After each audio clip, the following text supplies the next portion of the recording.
Welcome back to our next second hour of our class, which is on the foundation of Christian worship. Like we were talking about the second part of um, foundation, where we say it is important. We talk about the place, we talk about the time, and I talk about the sacred place, which I said worship has its appointed place for uh, for sacred and suitable by virtue of um, holy appearance at a certain place. We talk about in worship, even when Jesus was on his last days, he prepared a place that they have to have their fellowship with his disciples for him to have a wonderful last worship before his departure. It was understand that there is a need for a place of worship. And so we'll continue from there at this moment. And we stop at certain things that we discussed about several items about place of worship. Which one do you prefer? But which one is it okay for you? Place is a place. Worship is worship. And I hope that will continue as we move to the PowerPoint that we have for our lecture. So let's go to the PowerPoint. We are discussing about the time, the place, and we can see that in the below of our PowerPoint we saw, and I was explaining the issue of the tree, and I said many people in certain area they worship only wherever they find their available area or place to worship, under the tree, beside the river, springs, trashing places, and then also groves where the community even gathered. Like most people even worship in a hotel hall. Yes, they go to the hotel or guest house and rent their halls in order to worship. As long as the place is clean and neat and is okay, no noise, I think it's good for worship. But remember, those areas are also distractive when it comes to worship. We need to know exactly where it's good and fine for our worship. Can I take you back a little bit to when we are talking about time? Backward, like time, we're talking about, okay, it's the sacred time. I was trying to find out what Susan White said in her book. She said, according to the prophet Isaiah, God inhabits eternity, but at the same time dwells with those who are contrite and humble of spirit. Human beings do just the opposite. We inhabit time and yet have one foot in God's eternity. Remember, time is a part of a structure of our human experience, and also a part of the environment within which Christian worship takes place. Now, the timing we're talking about, it's very important, and I'm trying to read what Susan said. So you have to pay attention because I should have read this earlier before the place. Let me take you more to understand. Now, a part of environment within which Christian worship takes place, part of what gives it shape and structure. In addition, our approach to time in our worship is a way of expressing what we believe as Christian, a form of communication about our values, ideals, and theological conviction. All these are proving the issue of time management when it comes to our worship. Christian worship allows us to enter time in all its dimension into the historic past, the present moment, and the promised future. In time, there is what we call past and present and future, where time is important when we look at how worship is being addressed and presented. We read the history, um, no, sorry. Christian worship allows us to enter time in all dimension into the holistic past, the present moment, and the present promised future. We read the history of God's dealing with the people of Israel and the life of Jesus. We know the present reality of God's love, and we look at to the time when God will be all in all. See, even at the time when we are looking at the coming of Jesus, the final rapture, it's all time management. It's being used in order to worship God. In our worship, we are enabled to integrate all three of these tenses of life, past, present, and future into a creative whole which has the power to renew and restore. You know what we are saying, friends, my student, how important is time in our contemporary days today. Time is very important in worship. Some people spend only 1 hour and then they have a meaningful and wonderful time of worship. Some spend 2 hours, but they have a boring worship. But some have a wonderful, and they wish not to go away because the time was managed properly and the activities is being taken continuously with a kind of trust that they have. So let's continue back to where we are, the place. All right. So, as I was saying, these are areas next. These are areas where we can place ourselves. Now, mountains where there was safety from enemies and other such areas. So, if you look at the churches today, there is a place they made for worship, and that only place is for prayer worship. So people go there, and mostly they call it prayer mountain, or they will build it in the high mountain where only you and the waves and also the sky, you can be looking at the sky in order to worship God. It is important because places are good for worship.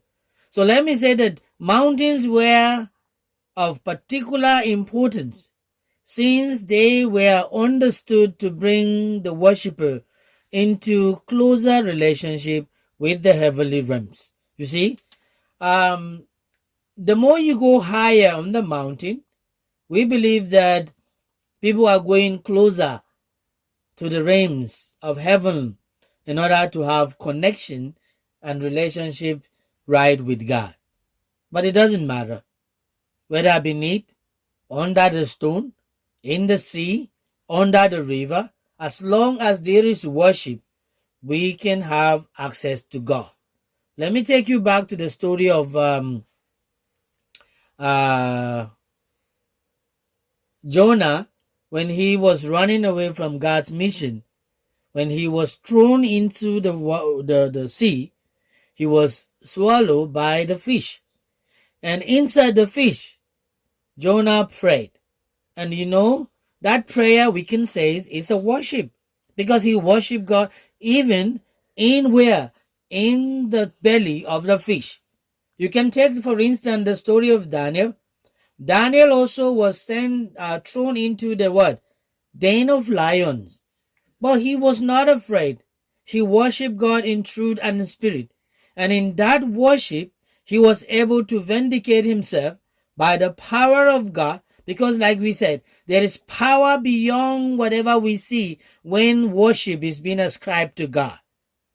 Our worship can bring change. It can break everything. The story of this Paul, also in the jail, and Silas, John and Peter when they have been chained. They only praise God and sing and worship God. And everything happened on their life. So praise and worship, or worship, has no specific place that it has to be fixed. We can worship God anywhere. Let me give you an example. Maybe that's why Muslims, when they are traveling anywhere, they find a place, they just park and then sit down and start worshiping their God. These are people who we believe they are not worshiping a true God. But if we are worshiping a true God and we cannot find a good place, any place to worship God, then what is wrong with us? So, like I said, a place is a central for worship, takes on a specific character. Every prayer place, every worship place takes a specific character. You know, when people goes to the church, they said we should be quiet and silent in the presence of God. That's worship. But when you are in a bar where people are drinking and you just went to sit down, you start giving God the glory. You're not taking those things, but you are there for just one reason or the other, and you began to minister. You began to inspire yourself. You began to channel yourself in worshiping God. You don't care about the noise, isn't it? But you cared about your connection with God and your connection with the idea in which worship is being presented. Once it has come to be recognized as a place where the Holy Spirit or holiness of God regularly appears. See, when you created a place of worship, it becomes a place where God's presence always comes. And we said in the presence of God, we give worship to God. So if you created your house also as a place of worship, God will be there, and your worship can be presented and be acceptable in truth and in spirit. So I pray that you will understand that it's all anywhere you can praise God. The place we are talking about, and now the place that constitute meetings place of God and humanity, heavens and earth. Now, someone write and says the location of congregated worship can vary greatly depending on the surrounding environment, freedom of religion, and denominations. For example, in American churches, often are large gatherings of 50 to hundreds of people at times. American services are attended by thousands of people and have hundreds of members. This isn't always the case. Rather, it is the generalization. There are numerous houses or house churches, small churches across the country. The point of matters is that Americans has the freedom to meet for Christian worship, resulting in the possibility of large gathering. Now, this is what in American is happening. But when you go back to Africa, we have the same freedom of gathering anywhere and anytime. But specifically, when you have where Muslims dominated areas are, you cannot just meet at any place because it is also going to be a problem to you.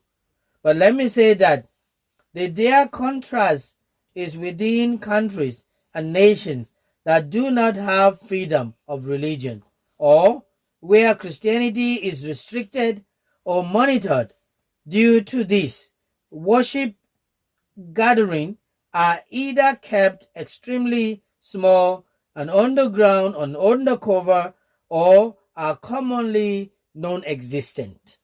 So, I remember sometimes when we went to China for mission, we had to worship in an isolated area where we have to be underground. Most of the churches are not allowed to worship in public. So places of worship are important, but in a common place where people are having freedom of worship, like America, like other countries, even in Korea, anywhere you can worship God, there's no problem. In Korea, we have freedom and access of worship, even though the Korea is less percentage to compare to other religions that are there.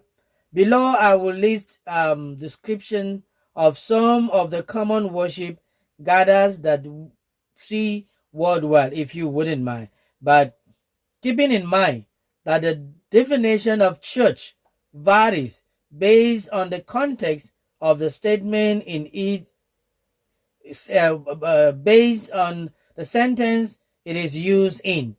In a church, the church is a global phenomenon that is not restricted to a building. Instead, it is made up of all people who gathered their faith in Jesus.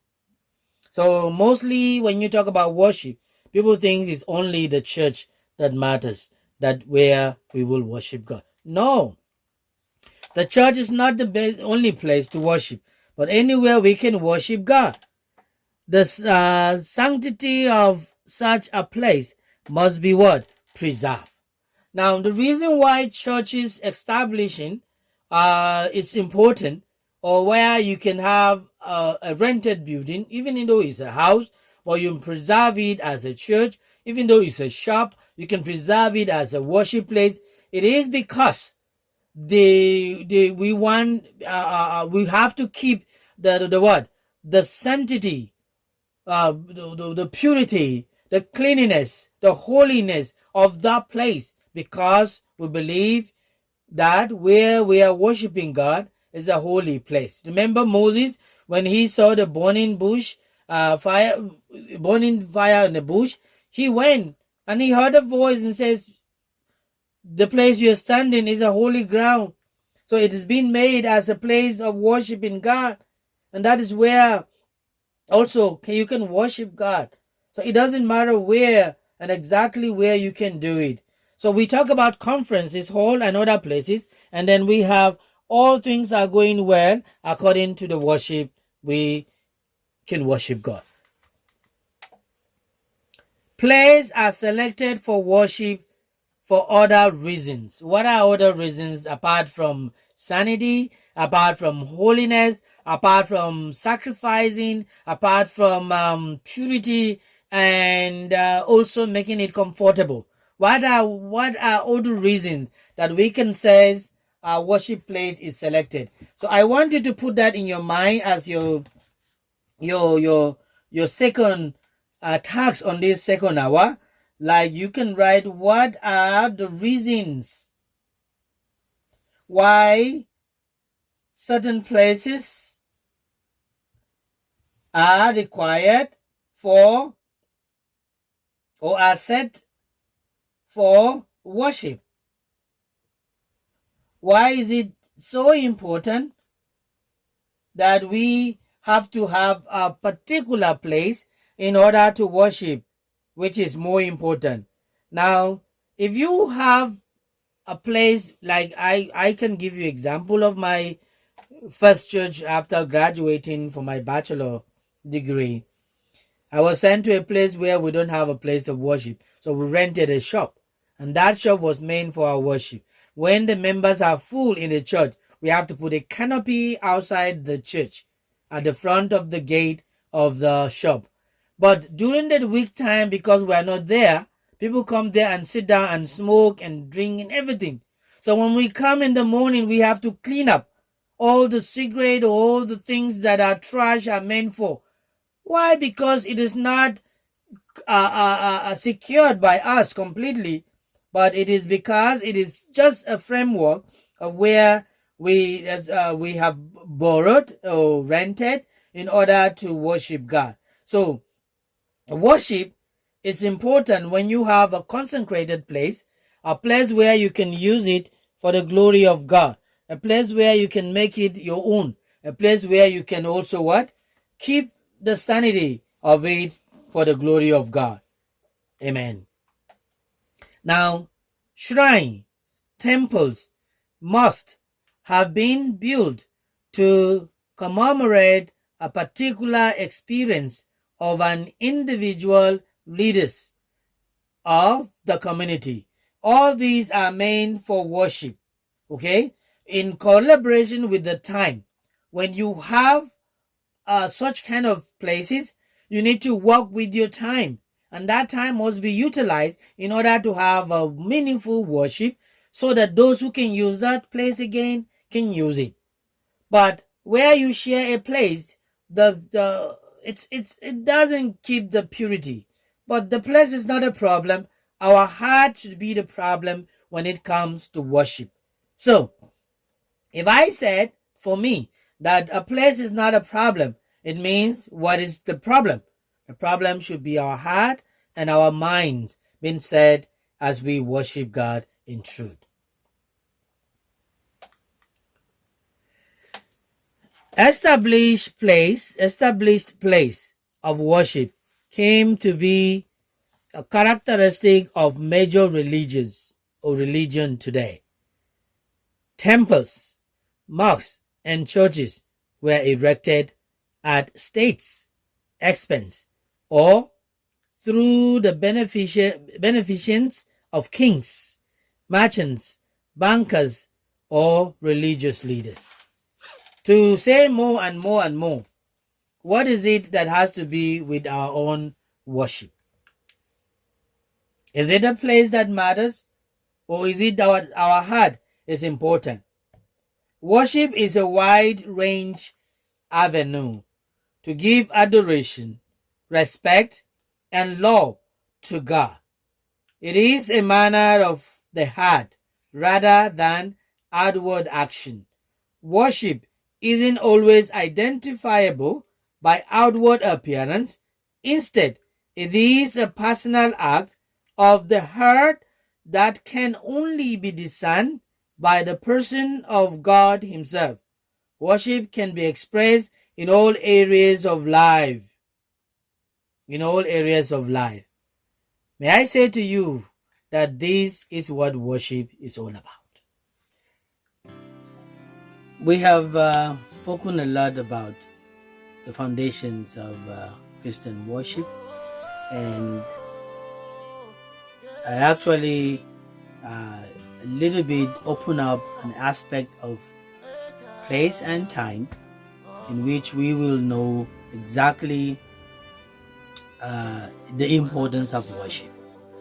Now, in the foundation of worship, in the time place, where the past and the present and the future are involved, we said that it is important to have the idea that whatever we do, time and place are very important in our own worship.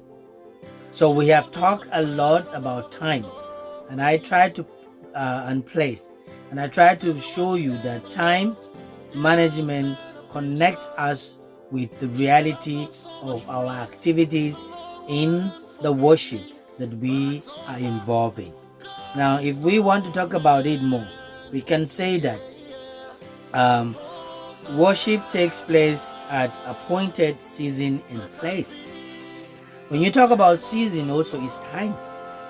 The season in which you worship God. Some people worship God in the morning. Some people worship God in the afternoon. Some people worship God in the evening. In a family worship, we know that. Some people have a good time to worship in the evening, because in the morning everybody is rushing to work, so they don't have that time to worship God, which is wrong. But we need to keep our time parity to worship God. Okay, so in this my saying that time is important when it comes to worship. So the religious calendar is thus of a great importance for worshiping the community, since communities associate worship with critical time in life, okay, and critical time of life. And so also we talk about life of the society, the hunting, planting, and harvesting season are of special important time when it comes to worship. Are we together? When it comes to worship. Now, what are we saying? When you are in worship, most people talks about, in season time, we talk about harvest, Thanksgiving time. This is a period where people harvest their crop and present it as the 1/3 to God's glory when it comes to worship of Thanksgiving. Now, worship of Thanksgiving, I talk about the beginning of the year, time of the spring or fall, equate, or of the summer or of the winter. All these are what we look at it as what? The time management. Now, most people said the best time to worship, like Sunday's worship, some people worship the first day of the week. Some people worship in the last week of the week. Some people worship at the middle of the week. Whatever time is important. What we are talking about, the place and time of worship, is paramount in deliberating our worship to God. Now, let me come back to you and say, which one is important? Like I asked you in my question for this second hour. What are your reasons why selecting a place is important for worship? Apart from the reason I gave you, consecration, cleanliness, holiness, purity, and whatever. Now, in all this, why do you think it's important that living a holy and a good place for us, like the church we build, is become yours? Whenever you go there, it's yours. People come within the week to clean it for all the worship because they want to make it clean. We believe that cleanliness is next to godliness. In godliness, our attitude to worship must be clean and pure. Our life must be set open for worshiping God. Whatever we do, that our worship should be able to reflect God. We need to know that in order of time for worship, the recognitions that the holy appears most powerfully on a fixed occasion is important.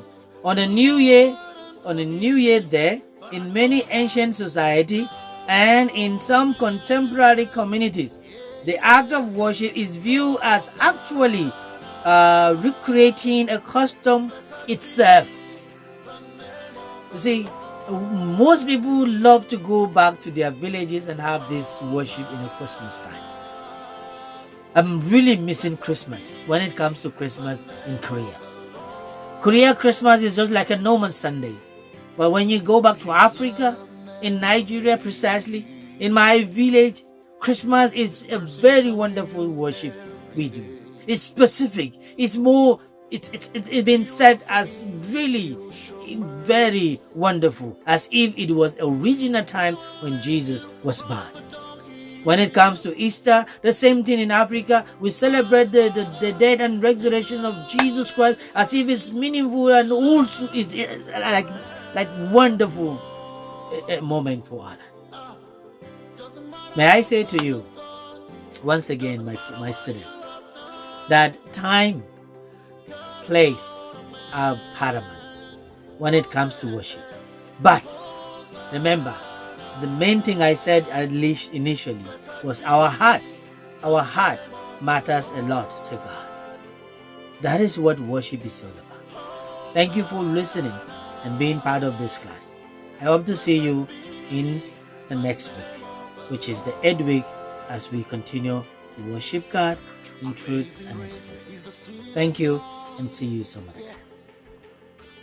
Bye-bye. Jesus paid for all my sins, yeah.